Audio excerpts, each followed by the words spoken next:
The message I want to share today is that love between twin flames is not a bond. It's not a bond of love because bond can very easily become a bondage.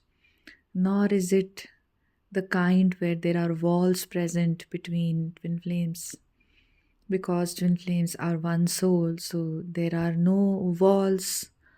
How can there be a wall in the one thing? There can only, for a wall to be present, there need to be two. And similarly, for a bond to be present, again, there need to be two. So your twin and you are one, and together you make one single consciousness.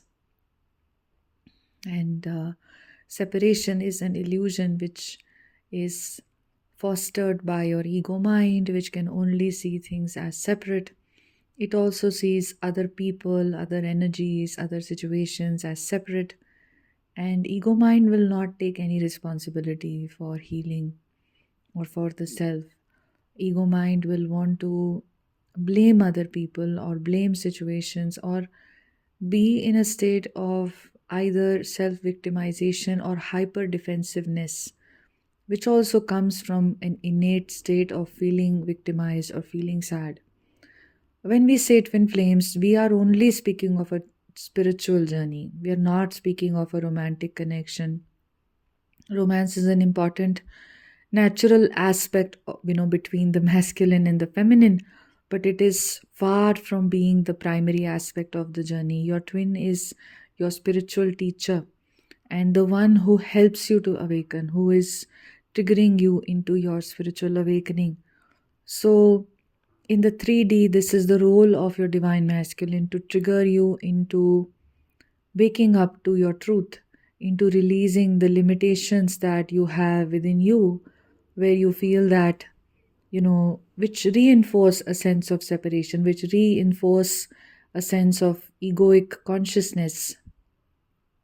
Egoic consciousness is also the consciousness which will compare you to other people, which will try to, which gets very wounded, which gets very sad, which feels very resistant within to spiritual evolution.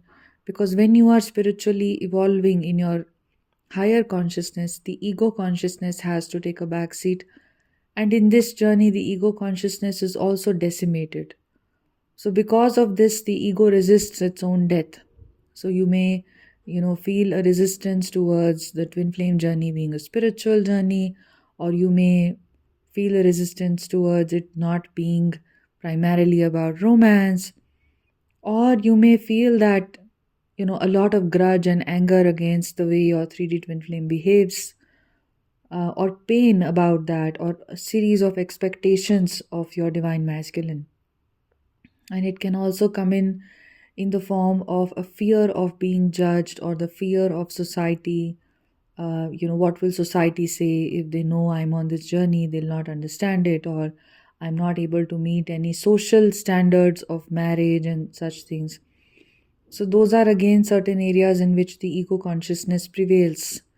The way to come out of your ego consciousness is very simply to allow the ego consciousness to dissolve and to allow the pain that the ego hides. It's like a defense mechanism against the pain. When you're a child, you have a painful experience, you don't know how to process it, so you create a wall around it. And then there is a wall, and now subsequent experiences are coming from that resistance, that avoidant behavior. It's not just that the masculine is avoidant. In the matrix, everybody is extremely avoidant simply because being in touch with our deep truths and our authenticity and our emotions is not encouraged in the matrix. So, this is the conditioning that we have in these times and in these ages that everyone is born into. They are born into, the matrix, and then they learn to suppress their authentic selves and their authentic feelings and take on a different facade of, strength or courage or boldness and operate from that facade. But when you meet your twin, that facade no longer works, and all that pain starts to come up, which is buried deep inside.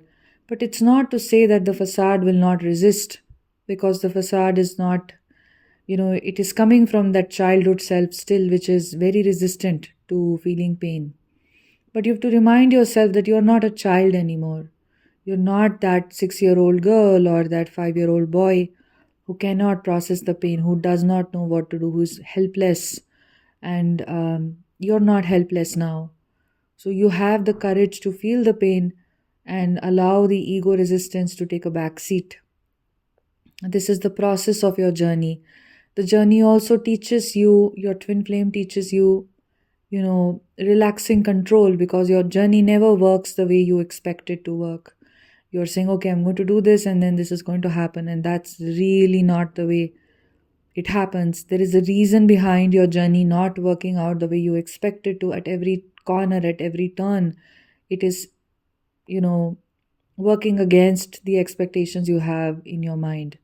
It is because it is telling you to surrender and to trust a higher will or a higher plan than again the mind's plan, which is again going to be limited. Again, it is going to be, you know, full of ideas and belief systems which have no relevance.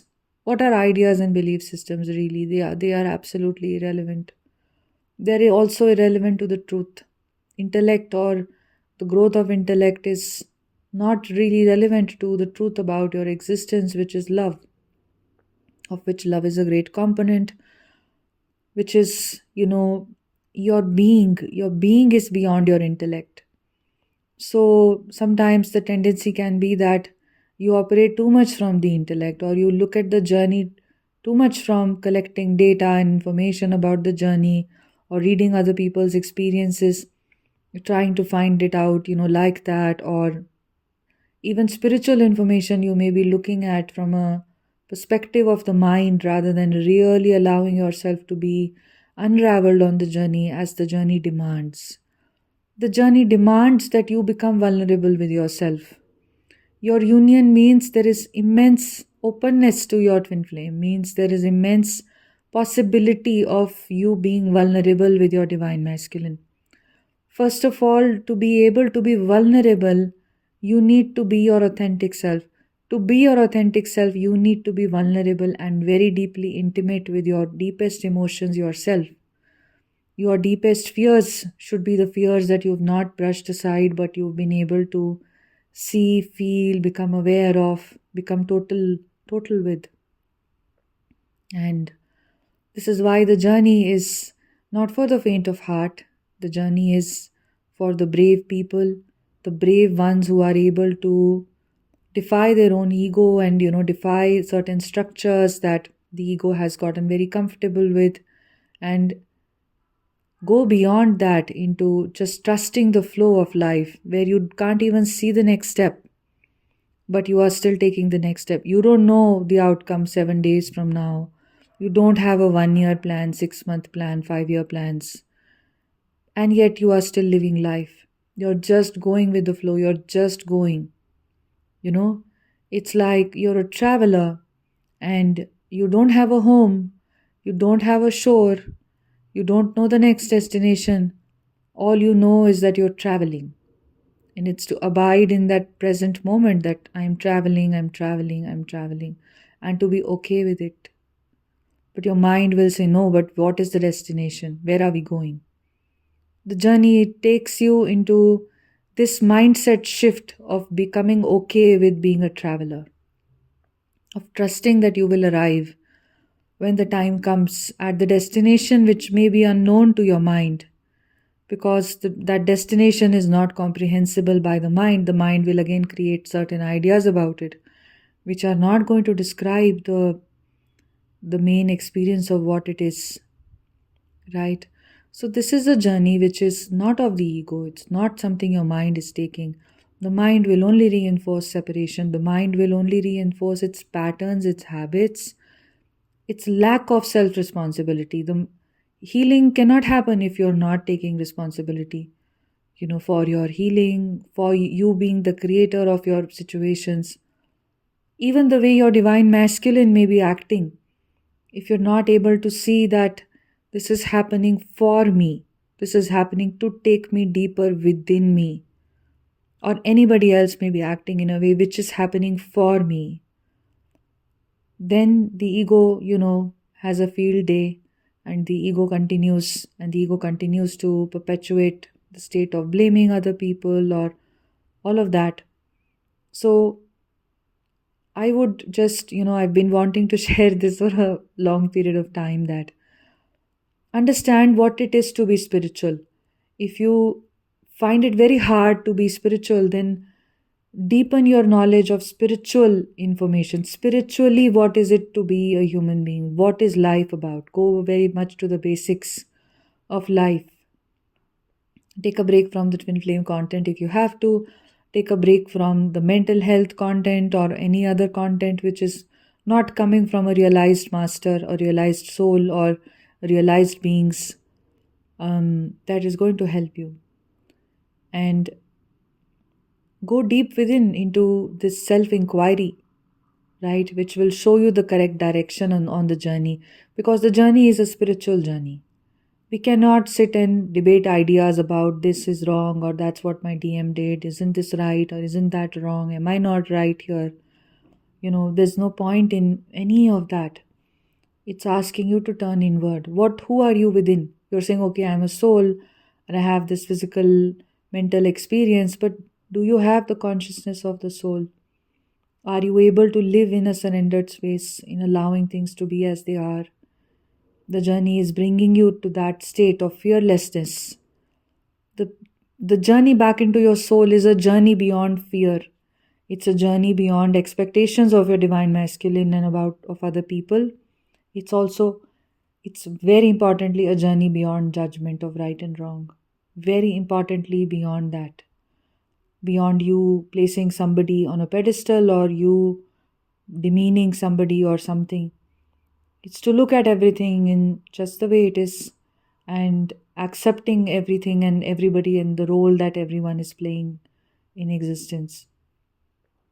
So it is okay to let go of, a strong intellect, and going forward, it may be more and more difficult for people to let go of their intellectual ideas. And if more and more people who have been operating from their intellect are coming on the twin flame journey, are being initiated onto the journey, then it's going to be more and more challenging to let go of your thought processes, of your intellect. So, this is all. If you wish to work one on one with me, we go very deep in these sessions. We individually look at, your blocks in your journey, in your union, and we work on them. We do some healing work. I also guide you at an intuitive level, and I guide you for a long period of time to come. My guidance assists you. I send you some inner work as well um, that you can always come back to, that you can always pursue.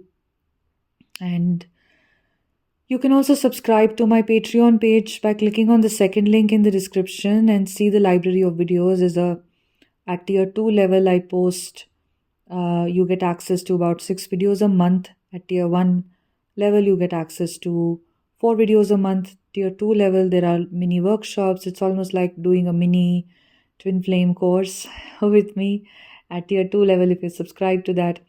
At tier 1 level, also, we discuss the current themes and lots of how-to videos that go much deeper.